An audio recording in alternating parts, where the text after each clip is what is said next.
¿Qué tal? Buenas noches, bienvenidos a Para Hablar en Libertad. Bienvenidos, como todos los jueves, ya saben, en este espacio de la Brigada para Hablar en Libertad. Y tenemos un programa medio extraño, porque como saben, se acerca octubre. Y en octubre tenemos la Feria Internacional del Libro del Zócalo. Tenemos información, por el momento les podemos soltar poquito, pero les podemos ir contando, ¿no? Y les podemos decir fechas y demás. Y muy importante, el próximo jueves va a ser un especial de la brigada sobre todo lo que va a suceder en la feria, así que no se lo pueden perder el jueves en la noche, de todo lo que va a ser. Yo creo que va a ser no largo, larguísimo nuestro especial, porque de verdad van a suceder miles de cosas en la brigada. Pero bueno, de entrada lo más importante, porque yo sé que nos ve mucha gente de fuera y que quiere venir al Zócalo. Lo primero va a ser del viernes 8 al domingo 17 de octubre. Aguanten, ahí dice que está la cartelera, aguanten, la cartelera se va a subir el miércoles 6, ya vamos a tener la cartelera arriba en esa. Perdón, me va a agarrar un ataque. ¡Ay! Perdón, de estornudo. Entonces, bueno, de entrada, que sepan, por fin, después de 1 año y 8 meses, vamos a tener una feria en vivo y a todo color en el Zócalo de la Ciudad de México. Con medidas de... Obviamente con medidas sanitarias, obviamente con restricciones, ¿no? Controles de acceso, ya lo verán. Controles de acceso, aforo limitado, entradas y salidas de las carpas para que, ¿no? Sanitización, ¿no? Entre una carpa y otra, o sea, entre un evento y otro, ¿no? O sea, vamos a tener como muchas medidas, pero vamos a estar en el Zócalo físicamente, lo cual ya es es una maravilla. Vamos a estar con, se van a poder comprar libros, ¿no? Cosa que ya nos dirán ustedes, pero bueno, yo creo que es uno de los pilares que mantuvo al planeta en esta pandemia, fue la oportunidad de leer y la cantidad de lectores ¿no? que volvieron a recuperar el gusto, nuevos y que volvieron a recuperar el gusto por la lectura en esta pandemia, creo que es enorme. Entonces, bueno, como saben, siempre el Zócalo no solo es un meeting, es un meeting de celebración, ¿no? De la lectura. ¿Tú qué esperas del Zócalo, José? Que espero fatiga extrema. Pero y sonrisa de 3 vueltas. Sí, porque, bueno, va a haber gente muy especial y todavía no les puedo decir nada porque no puedo adelantar primicias a la Secretaría de Cultura, pero hay gente internacional muy interesante, muchos libros que llevamos esperando mucho tiempo y ahí van a estar. Entonces, pues sí, es una cita divertida, interesante, ¿no? Pero bueno, hoy vamos a hablar con Fernando Marías, que eso es algo que también me hace a mí muy feliz. Muy feliz. Y vamos a estar hablando de esta novela fabulosa que ganó el premio Biblioteca Breve en el 2015. Es una novela sobre su padre. Ahora vamos a hablar con él exactamente de dónde y cómo le escribió, porque todo eso tiene que ver con la particularidad de esta grandiosa. A mí esta novela me parece de veras magistral y se la van a poder llevar por solo 50 pesos.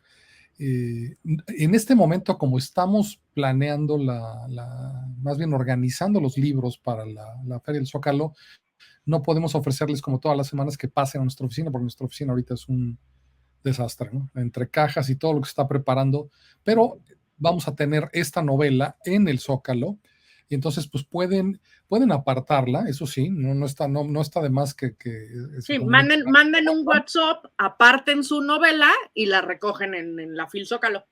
Y les dicen, pues la apartamos a 50 pesos, que es el precio que ofrecimos hoy en el programa, ¿no?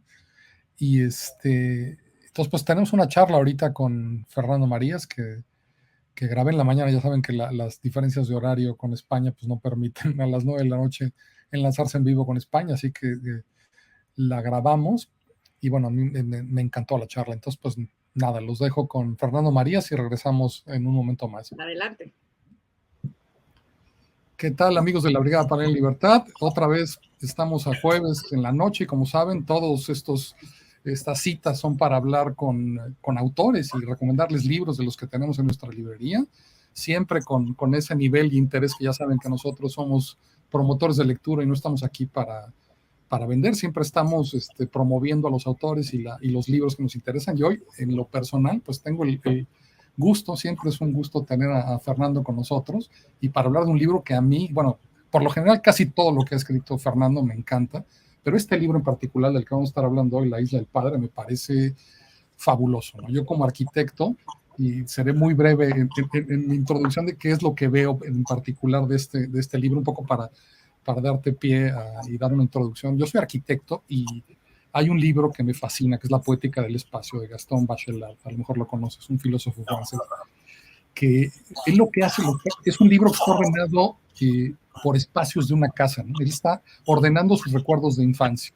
Entonces habla de las esquinas de su casa, de los cajones, de las puertas, de las ventanas de su casa, y de cómo esa formación espacial sentimental se manifiesta en el fetiche de la casa, ¿no? Entonces, esta novela personalísima que escribes después de la muerte de tu padre, hay muchos capítulos en los que explicas, no lo dices al principio, pero vas descubriendo dónde estás y cómo generaste ese particularísimo estado mental en el que escribiste este libro, que es, estás vendiendo esa casa que fue la casa de infancia de tu familia y tienes unas semanas o meses, no sé cuánto tiempo tienes y estás recreando, me acuerdo mucho ese capítulo en el que estás desayunando como tu padre de pie en el fregadero, y eso te lleva a recordar tus idas al cine, en fin, es maravilloso y por eso yo como arquitecto es lo que me enganché este libro de inmediato, me parece fabuloso y pues la Isla del Padre, hoy lo pueden comprar a solo 50 pesos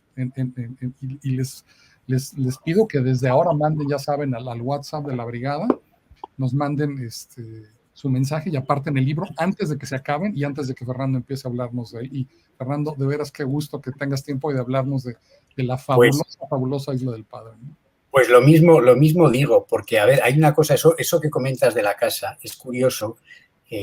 Yo, que no soy arquitecto, evidentemente, ni podría serlo jamás, pero sí hay una estructura que veo, reconozco lo que dices, porque es verdad que ocurrió una cosa muy curiosa.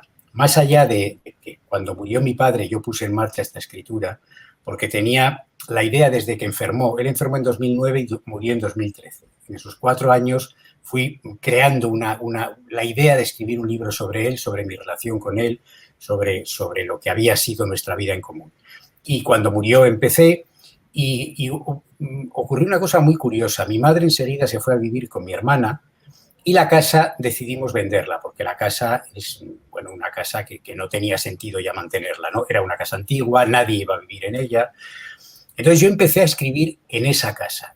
De verdad que la idea de hacer memoria de tu niñez en la casa donde transcurrió tu niñez cuando ya eres una persona de 50 años, de 55 en este caso tenía yo, es algo fascinante y es algo que de verdad creo que si antes de morir alguien me preguntara ¿qué meses de tu vida te gustaría repetir? Creo que me gustaría repetir los meses de cuando llegué a Madrid y viví la eclosión de he llegado a un mundo nuevo y esto es sublime y maravilloso, y me gustaría vivir los meses de esta escritura. Tuve la suerte de que el comprador, que vendimos la casa de inmediato, un hecho por completo insólito en un momento de crisis en que nadie compraba casas, pero tuve la suerte de que el comprador, que la compró porque había heredado dinero y quería comprar una casa con esta gran terraza sobre el centro de Bilbao, supo en el acto de vender la casa que yo había empezado a escribir un libro en ese lugar. Iba un poco agobiado porque intuía ya, llevaba unas páginas, intuía que no iba a ser lo mismo escribir en otro lugar que en la casa donde todo había pasado. Y este chico joven, era un chico joven, me dijo, a ver, estábamos como en julio, una cosa así, me dijo, yo la casa no la necesito hasta mediados de octubre. Si tú quieres acabar tu libro, hazlo, porque yo no voy a entrar en esa casa hasta octubre. Claro, eso fue ver el cielo abierto, una expansión de felicidad infinita, porque ya no había nadie en la casa. Yo estaba ahí viviendo solo, en una soledad sublime, en una soledad en la que la casa enseguida, cuando yo sabía que ya no había premura y no había prisa, la casa empezó a hablarme. La casa, esto, yo que no soy ni arquitecto ni religioso y que estas cosas parece que para contarlas así hay que ser alguna de las dos cosas, o mago o algo parecido, puedo dar fe de que esa es la sensación que tuve. Es decir, una casa en la que yo nací, en la que fui bebé, en la que fui niño, en la que fui adolescente, en la que fui joven, en la que fui hombre, en la que fui hombre fracasado, en la que fui hombre alcoholizado y al borde de la muerte, en la que renací, en la que hice un montón de cosas y finalmente, un día con esa casa ya vacía y siendo un hombre maduro, volví a sentarme a escribir aquel libro. Y es ahí cuando todos aquellos recuerdos empezaron a hablar de una manera sorprendente, porque la casa tenía un montón de señales de las que yo no era consciente. Por ejemplo, al ser una casa construida en 1913, el suelo era tarima de madera.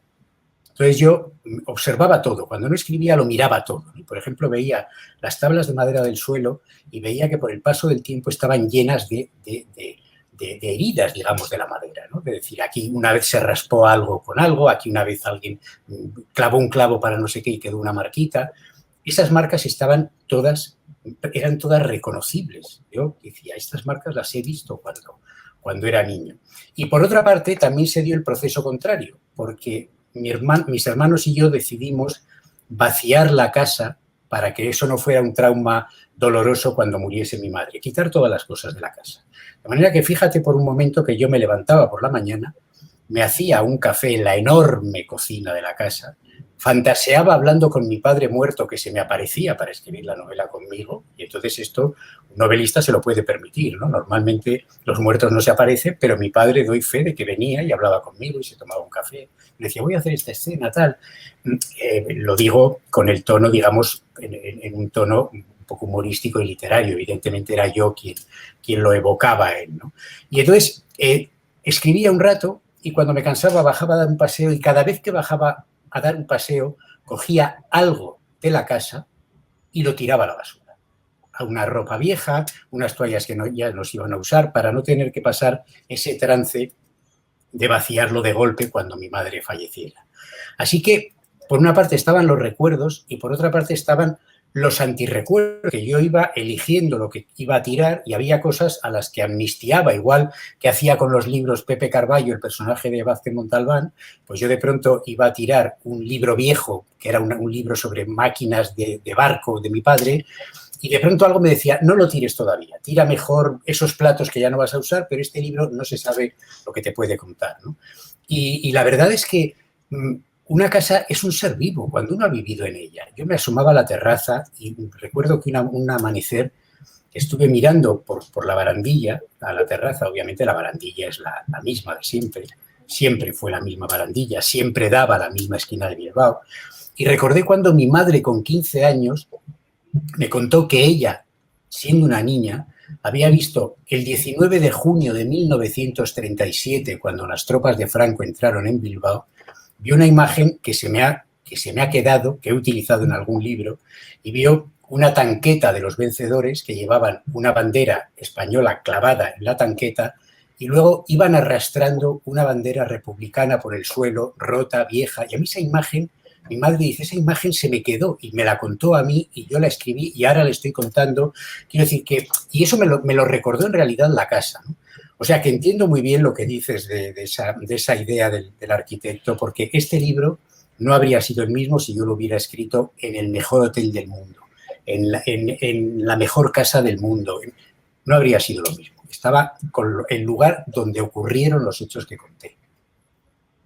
Y eso creo que es algo, un elemento de felicidad muy grande, encontrarte y verte. Fíjate, hay una cosa muy curiosa que cuento en el libro. Cuando yo empecé ya con esta tranquilidad de escribir, cogí el ordenador y me fui al ventanal frente a la enorme terraza, porque era el lugar donde entraba más luz, donde se estaba más cómodo. Y de pronto, al empezar a teclear, la casa aquí sí que me habló. Yo me quedé parado diciendo, ¿qué pasa? ¿Qué está ocurriendo aquí? Entonces cogí el ordenador, me fui a otra habitación de la casa más oscura y me planté ante esos muebles que eran muy típicos, al menos en España en los primeros años 70, que eran un mueble horrible que decoraba una pared entera de falsa madera y que tenía unas estanterías muy hondas, porque eso yo creo que da una idea de casi es una metáfora del mercado editorial.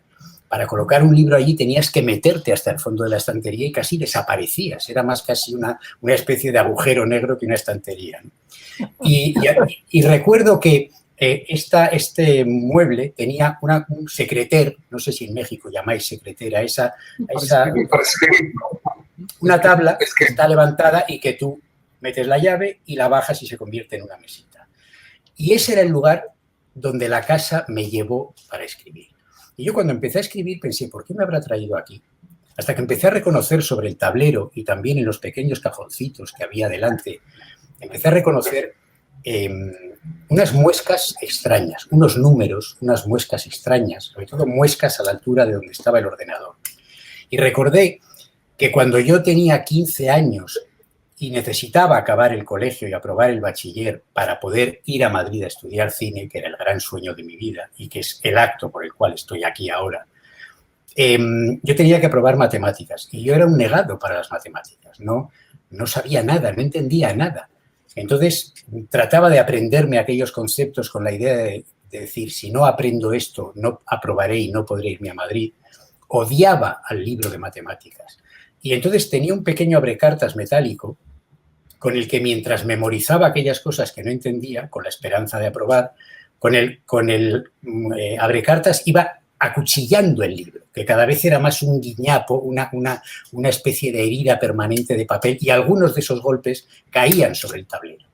Y entonces, al ver aquello, cuando lo vi ya casi 50 años después, 40 y muchos años después, pensé, ¿cómo es posible que la vida me haya traído aquí? Vi a aquel chaval de 15 años que estaba estudiando matemáticas para aprobar, que lo logró y que inició un periplo que casi medio siglo después terminó de nuevo ante esa misma tabla herida por la virulencia de mis sueños y de mis deseos. Eso, de alguna manera, yo entiendo que también es arquitectura, ¿no? O sea, tiene algo que ver de una manera muy, muy, muy primitiva con la arquitectura, pero sí es verdad lo que dices. La casa me habló y me dio mucha felicidad y cuando acabé de escribir el libro, me fui la última mañana, metí la llave en la cerradura y la cerré hacia la derecha, porque esa llave yo ya se la iba a entregar al comprador. Y recuerdo que cuando hice ese acto,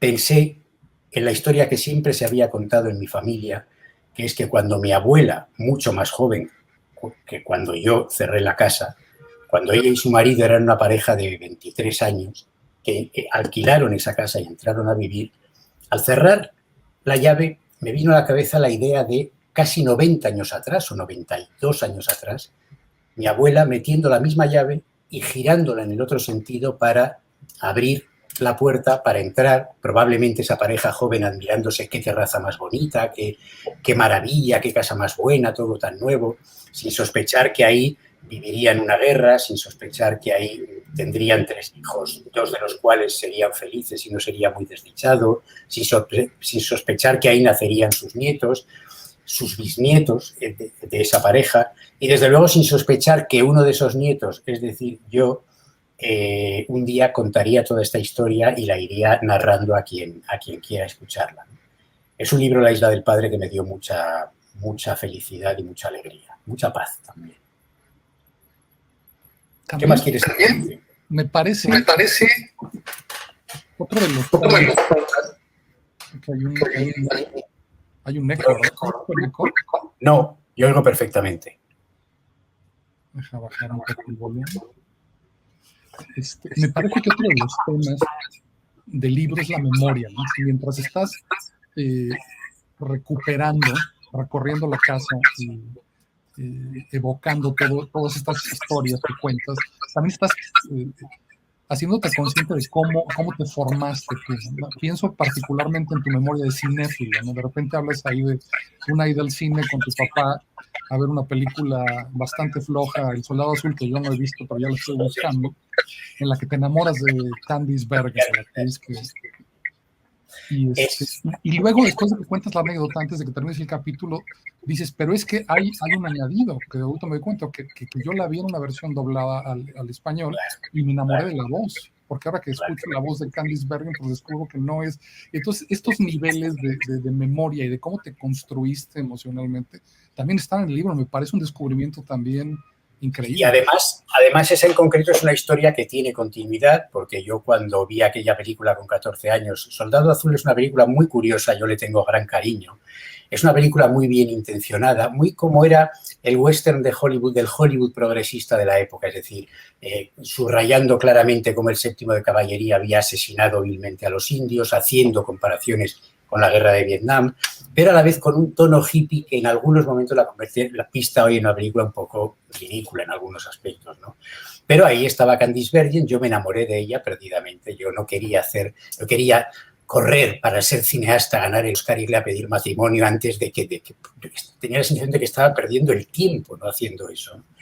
Y efectivamente, muchos años después, vi la película en versión original y descubrí, aparte de estos defectos que tiene y aparte de que ella sigue siendo una mujer que recuerdo como, más que verla excepcionalmente bella, recuerdo los tics por los que me enamoró cuando la vi con 14 años o 13 años. Y reconocí que su voz en versión original pues es una voz que me gustaba mucho menos que la voz en español. Así que me enamoré de la voz y yo ahí en el libro elucubro con esa voz a la que amé y que digo, algún día pienso que me cruzaré por la calle y veré a la dueña de esa voz y le diré, voz, te amo. Y estaba un día, porque esta historia tiene continuación que no llega a estar en el libro, pero estaba en un programa de radio hablando del libro. Yo estaba en Madrid por teléfono y la entrevista era desde Barcelona. Y entonces el locutor me habló exactamente de lo mismo de lo que has hablado. Me dice, oye, esa escena a mí me ha llamado mucho, a mí también me gustaba Candice Bergen, tal, no sé qué, me estaba tendiendo una pequeña trampa. Entonces en un momento dice, claro, a mí lo que me encanta es cuando dices que si te encontraras con esa voz le dirías, te amo. Y entonces eso se ha pasado ya después de unos meses de haber escrito el libro. Y digo, no, me encantaría decirle a esa voz, te amo. Y entonces el locutor me dijo, pues díselo porque está sentada a mi lado. Wow. Es María Luisa Solá, una extraordinaria dobladora de cine español, cuando obviamente todos preferimos ver las películas en versión original, pero precisamente porque en España se doblaban y no había versión original, se desarrolló un oficio de dobladores excepcionales, ¿no? Y ella, que entonces era una mujer pues ya de 70 y tantos años, muy simpática, me dijo, hay que ver quién me iba a decir a mí que cuando doblé Soldado Azul en 1972, 40 y tantos años después, me iba a encontrar con alguien, por cierto, también una voz al otro lado del teléfono, que me dice que me ama por haber doblado aquello, ¿no? Son este tipo de arquitecturas que yo creo que están siempre en mi cabeza. Yo tengo cierta tendencia un poco paranoica a ver las cosas así y disfruto mucho viéndolas así, ¿no? Creo que ahí hay una construcción que termina realmente una historia que termina hablando yo con la voz de María Luisa Solá. Pero desde luego el cine es fundamental en mi historia porque yo descubro que empecé a crecer y empecé a ser, probablemente como muchas personas en nuestro mundo actual, gracias al cine. Yo vivía en una ciudad como Bilbao, inmersa en el franquismo en uno de sus momentos singularmente malos, porque evidentemente los de la posguerra, etcétera, fueron terroríficos, pero esos finales de los 60, primeros de los 70, cuando se trataba, por un lado, de tratar de aparentar cierta inocencia y a la vez de mantener con mucha fuerza las riendas de algo que lógicamente iba a empezar a desmoronarse de un lado a otro, generaba una singularidad oscura. Yo recuerdo que Bilbao era gris por el franquismo, era gris por la propia esencia de la ciudad, era fea, era oscura. Yo iba además a un colegio de curas, con lo cual todo era terrible. Y en medio, el cine me salvó la vida. El cine a mí me hizo soñar, me dio alegría, más que la literatura. Yo llegué a la literatura después del cine. Creo que ese mundo gris que era el real, para mí se veía descompensado en la balanza a mi favor. Cuando iba, me sentaba ante una pantalla de cine Y se producía ese prodigio que ahora ya, pues bueno, ahora ya no hay grandes telones, ahora ya todos tenemos un montón de plataformas en casa, pero se producía aquella historia de que una película como Soldado Azul solo podías ir a verla al cine, pagar la entrada, sentarte en una butaca, esperar a que se abriera el telón y que aquella enorme pantalla blanca se llenara de algo que nosotros veíamos como una historia donde había violencia, había épica, había una mujer como Candice Bergen. Y sin embargo, si uno lo piensa, y esto es una especie de metáfora de la vida, en realidad no hay nada. En la pantalla yo muchas veces estoy escribiendo un texto sobre cine ahora y subrayo mucho eso. Digo, a ver, en la pantalla que estamos viendo no hay nada. El cine es una oscuridad y un efecto de luz y sonido que se proyecta sobre la pantalla adecuada desde la cámara adecuada, pero en realidad resulta un poco desconcertante pensar que no hay nada, ¿no? Que la pantalla sigue estando ahí, solo que se hace la oscuridad y se proyecta la luz. Esto me gusta porque creo que es aparte de una metáfora metafísica sobre el triste destino del ser humano, también me parece que es una gran imagen sobre la imaginación. Es decir, al final hubo unas personas que inventaron ese haz de luz, otras que contaron historias con ese haz de luz, otras que fueron haciendo que ese haz de luz, en vez de ser contar solo historias amables, simpáticas y comerciales, empezaron a pensar que podía ser cine épico, empezaron a pensar que podía ser cine de denuncia, empezaron a hacer todo eso que sabemos que ha ocurrido. Y yo, desde luego, quería hacer un homenaje al cine, porque el cine, mi vida, yo creo que no es entendible sin el cine. Creo que habría sido otra persona. Si hubiera nacido en un lugar donde no hubiera tenido esa facilidad para ir al cine muy a menudo, creo que habría sido una persona que habría ido por otro lado en mi camino. Esa es otra cosa, digo, yo te conozco he leído tus textos de cine, tu cinefilia militante, y este tema de la memoria, hablábamos de cómo la casa te sirvió para resonar con tu memoria y reconectar. Y el cine también, esto está mucho en el libro y me encanta. Por ejemplo, pienso cuando fuiste a ver The French Connection, y que lo relatas y que escuchas a tus padres, que además es un retrato en pocos diálogos brutal de cómo era la relación con tu padre en ese momento, que tu padre descarta, tu madre dice, pues no, ve con Fernando a ver la película, y tu madre dice algo así como, no, él prefiere ir con sus amigos, de una manera muy... Y eso te marca. Entonces tú cuentas ese recuerdo, pero en relación a ir a la película. Todo esto que dices, todo lo que era ir a un cine en el franquismo, cuando tenías 14 años y querías ver una de 18, y cuando querías ir con tu padre o con tus amigos, es la memoria, ¿no? El cine, como la casa, son tu memoria, ¿no? Es la memoria y es también la comprensión de muchos hechos vividos, porque claro, un elemento muy importante, por ejemplo, es que mi padre era marino mercante. Sus 3 primeros viajes por un contrato muy bueno que le salió eran de 2 años con pequeñas intermitencias de regreso a Bilbao, a lo mejor una semana, 5 días, pero se iba 2 años, ¿no? Cada vez. Yo eso siempre pensé, ¿cómo es posible que una pareja recién casada, como eran mis padres, aguantara algo así, ¿no? Es decir, de pronto, bueno, nos casamos, me quedo una semana y me voy 2 años a navegar por el mundo para traer dinero a casa, ¿no? También tiene algo de épica todo eso. Pero claro, ¿qué ocurría? Que mi padre, al ser un desconocido para mí, yo crecí en esa casa de la arquitectura de la memoria. Siendo un niño viví con mi madre y con mi abuela.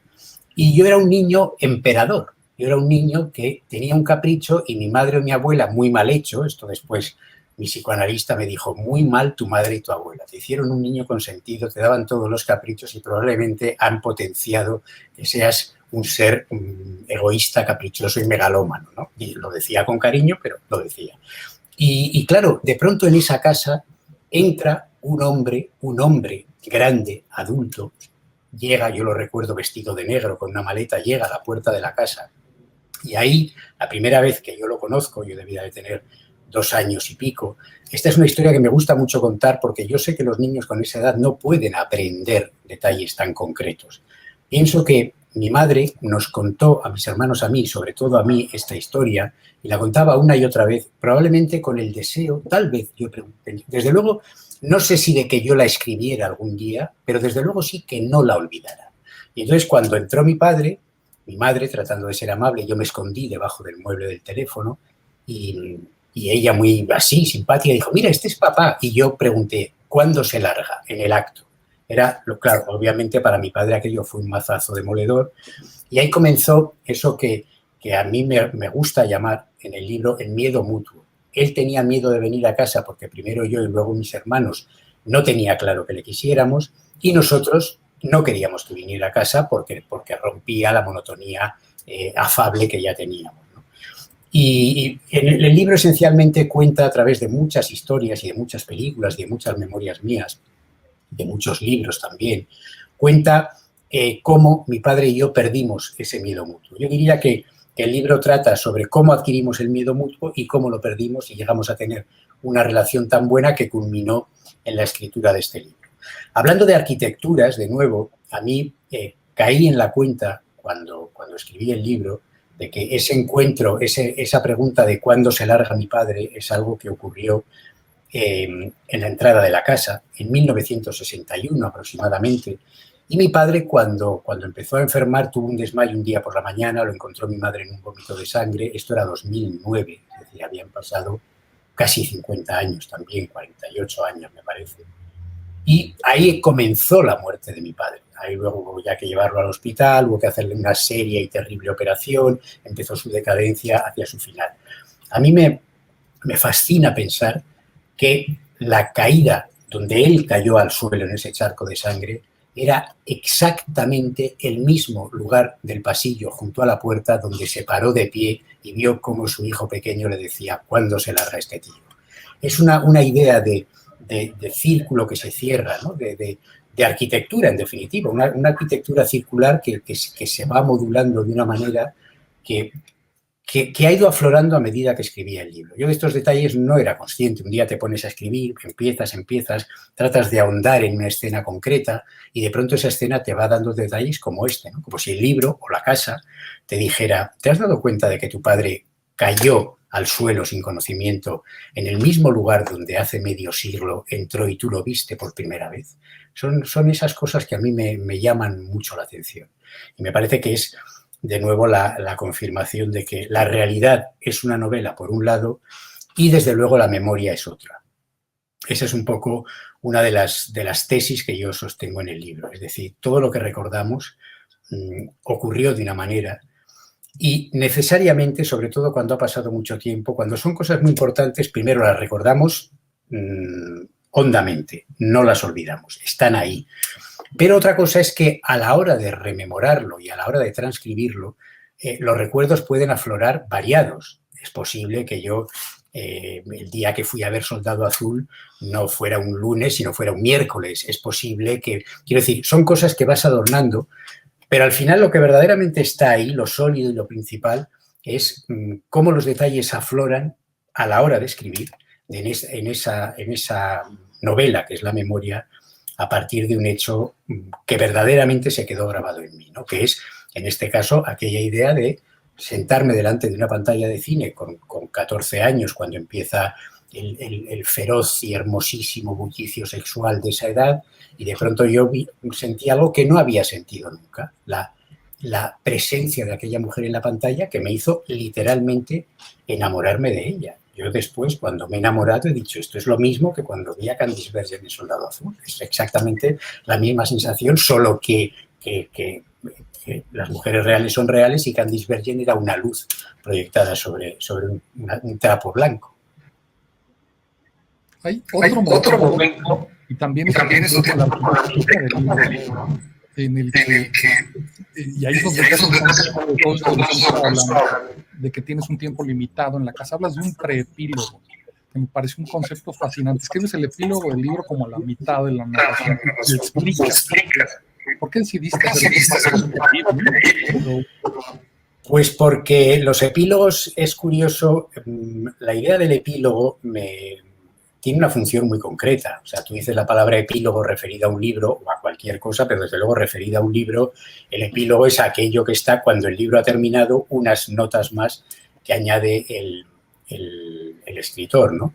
Entonces, de pronto, claro, a mí me venían a la cabeza algunas historias, algunos momentos que no tenía claro dónde ubicar, y de pronto pensé, bueno, ¿por qué no hacer un preepílogo? Es decir, yo sabía cómo quería acabar la novela, pero también sabía que en determinados momentos había otras cosas que ocurrieron según iba avanzando por el libro, que que tenía que contar. Pues, por ejemplo, historias que me contó mi sobrina. Es curioso que yo pensaba que que iba a contar solo aquello que yo sabía sobre mi padre, cuando de pronto me encuentro con que mi sobrina, que obviamente también convivió con él, pues sabía cosas de él. Y entonces de pronto, como si esto fuera una de esas novelas negras que tanto nos gustan, de pronto, cuando el libro está acabando, aparece un enigma por causa de mi sobrina Irene, que dice, es que yo compraba libros y cuadernos en una papelería de un hombre muy anciano,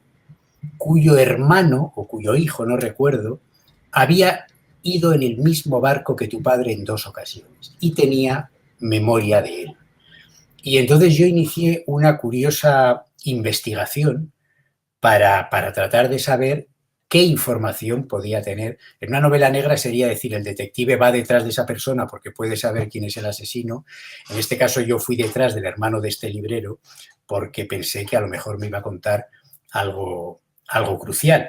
Y efectivamente me lo contó. Lo que pasa es que eso prefiero que no desvelarlo al lector, porque creo que es una hermosa sorpresa, porque yo mismo me la llevé. Es decir, cuando tú escribes un libro de estos, tienes en mente lo que vas a contar, pero de pronto la realidad o la mirada de otras personas o el testimonio de otras personas que han vivido con esa persona que quieres retratar, de pronto te dicen algo que dices, esto me obliga a escribir un capítulo aparte o un preepílogo o lo que queramos considerar, ¿no? Es ese momento en que ya casi parece que el libro es una sensación fascinante. Cuando tienes la sensación, yo la he tenido pocas veces en mi vida, muy pocas, cuando tienes la sensación de que tú has empezado a poner palabras, has ido construyendo una propuesta de libro y ese libro, hay un momento cercano probablemente al último tercio, camino del final, en que si ocurre el milagro, es el libro el que ya se está escribiendo a sí mismo y tú te limitas a teclear lo que el libro te dice. A mí me gusta pensar en esa idea. Me pasó en La Isla del Padre y me ha pasado en el libro nuevo, ¿no? Como si al contar hechos reales, esos hechos reales en realidad estuvieran haciéndote un examen diciendo, a ver cómo escribe lo que nosotros, la forma en que nosotros, hechos reales, acontecimos.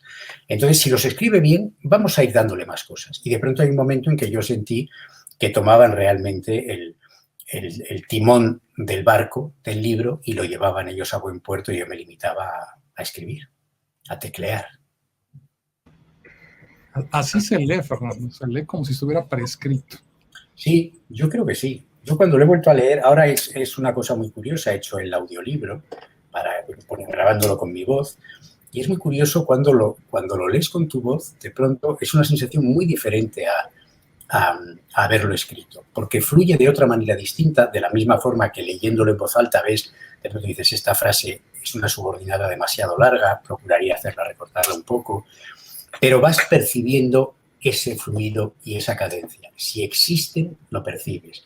Y creo que si no existen, también lo percibirías y sería demoledor decir, he estado leyendo un libro en voz alta delante de un gran micrófono donde se está grabando para expandirlo hacia el mundo y resulta que estoy descubriendo que no está bien. Estoy descubriendo que sobra, estoy descubriendo que hay cosas que ahora cambiaría.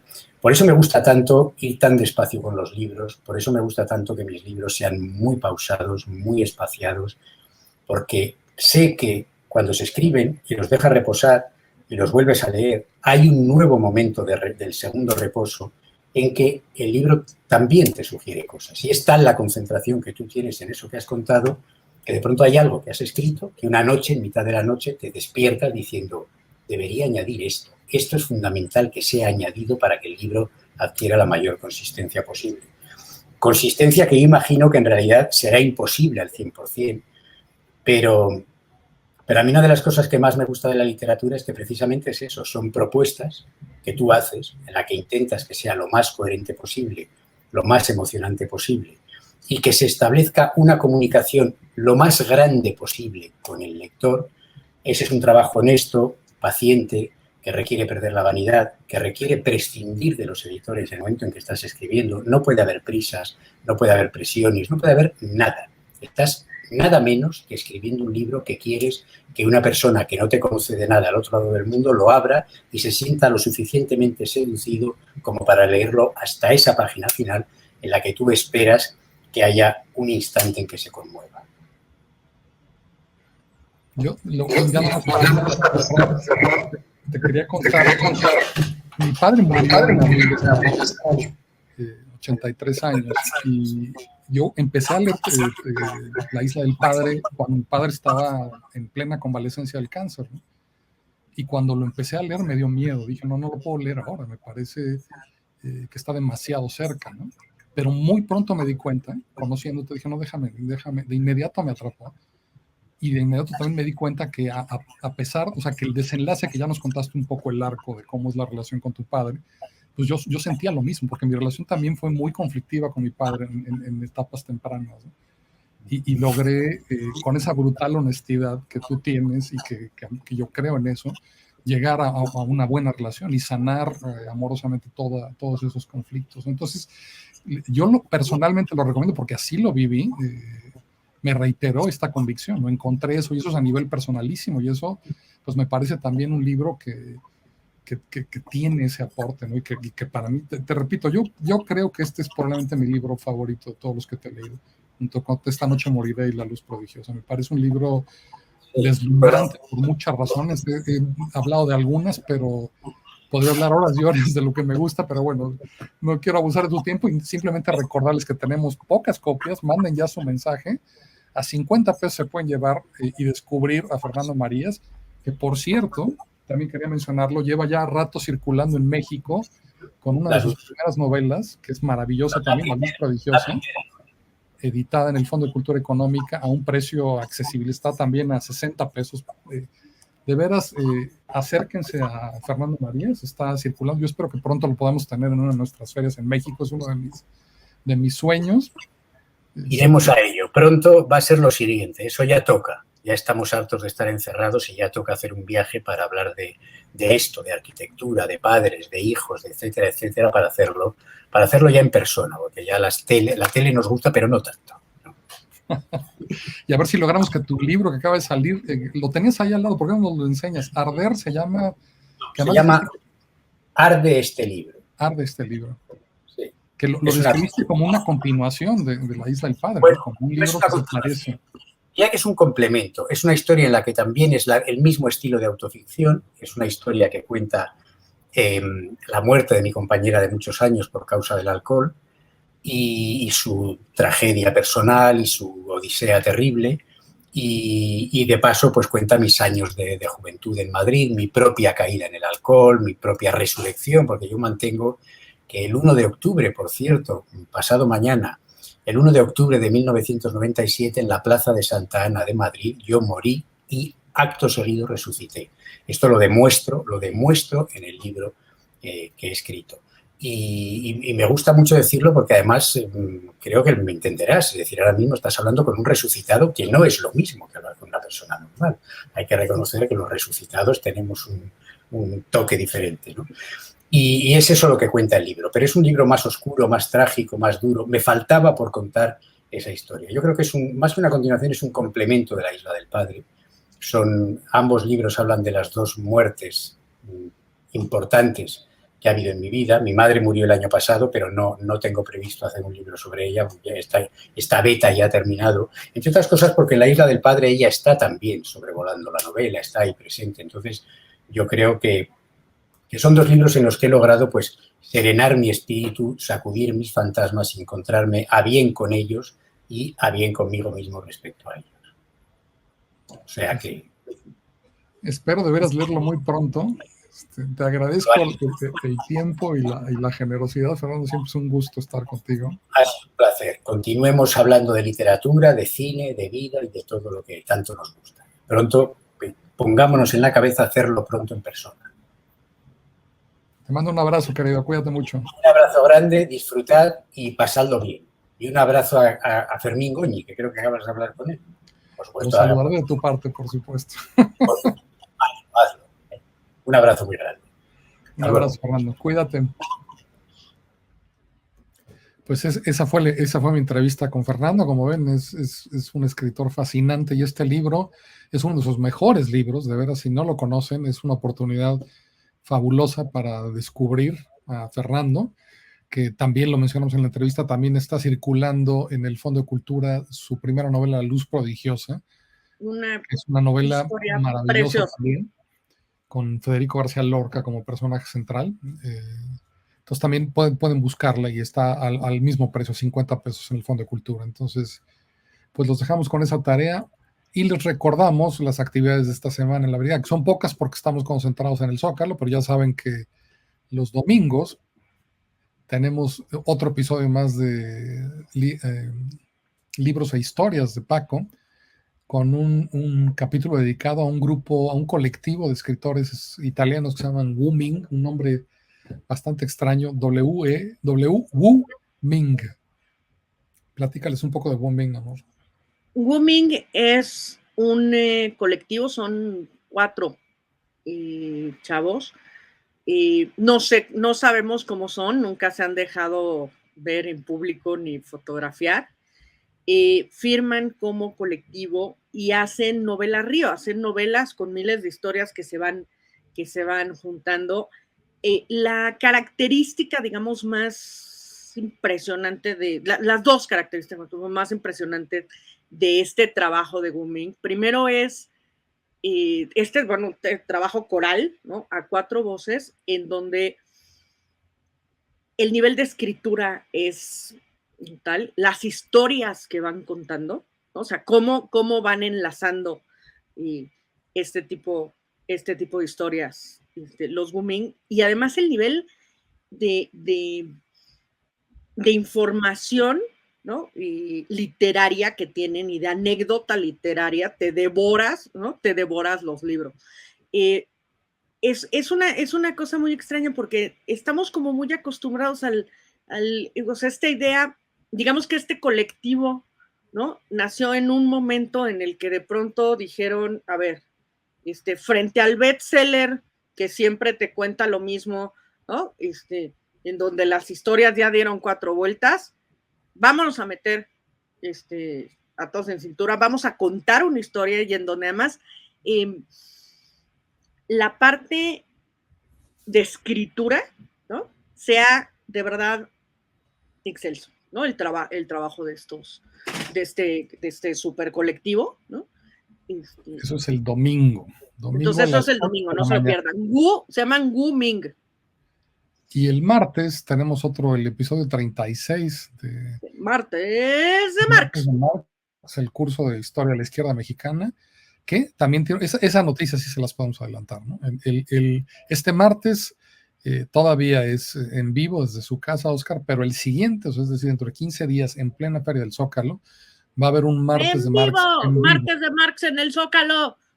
Con un invitado internacional, que todavía no les decimos, pero va a haber un invitado internacional en vivo ahí con Oscar en el escenario, entonces pues esa es una pequeña primicia los fans de Martes de Marx, por favor, ir al Zócalo. Ojo, va a ser más temprano y por los horarios que se tienen que manejar, ¿no? En el Zócalo, pero pues sí nos daría mucha emoción que los fans de Martes de Marx vayan al Zócalo a apoyar a Oscar y a su invitado sorpresa. Entonces, pues ahí está la invitación. La próxima semana estaremos hablando a detalle, el jueves 7, es decir, un día antes del inicio de la feria. Estaremos hablando con ustedes a lujo de detalles del programa y todo lo que va a pasar en esos 10 días que estaremos ahí en el Zócalo y que nos dará mucho gusto verlos ahí. Entonces, pues nos vemos la próxima semana para hablar en libertad de la feria número edición 20, especial Zócalo, 21 años 22, de Zócalo. 22, 21. Les vamos a pedir que para el próximo jueves nos cuenten, porque ya por fin vamos a salir a una feria del libro, ¿cuál es ese libro que llevas toda la pandemia diciendo, ya quiero ir a comprarlo y poder leerlo, ¿no? Entonces, ahí les pedimos en redes que nos vayan contando cuál es su libro por el que se les queman las manos para llegar al Zócalo. Nos vemos el próximo jueves, cuídense. Chao. Somos la Brigada para Leer en Libertad, una CE sin fines de lucro, y para poder seguir haciendo este tipo de charlas necesitamos que le des un like, que te suscribas a este canal y que además lo compartas con todos tus seguidores, porque para ti es gratuito, pero para nosotros significa nuestra supervivencia. Pero si quieres ayudarnos aún más, para nosotros es imprescindible nuestra librería, donde encontrarás libros económicos y de mucha calidad. Para esto puedes ingresar a nuestra página web www.brigadaparaLeerEnLibertad.com y checar el catálogo y hacer tu pedido al WhatsApp número 56 14 02 3500 de lunes a viernes de 10 a 6 de la tarde y sábados de 10 a 2. También puedes adquirirlos en nuestras oficinas de La Castañeda número 44, Colonia Mixcoac, y esto podría ser de miércoles a sábado de las 12 a las 5. Además, puedes seguir en todas nuestras redes todas las cosas que hacemos y puedes bajar gratuitamente más de 240 títulos de libros y ver todos los videos que hemos hecho desde hace 11 años. Gracias.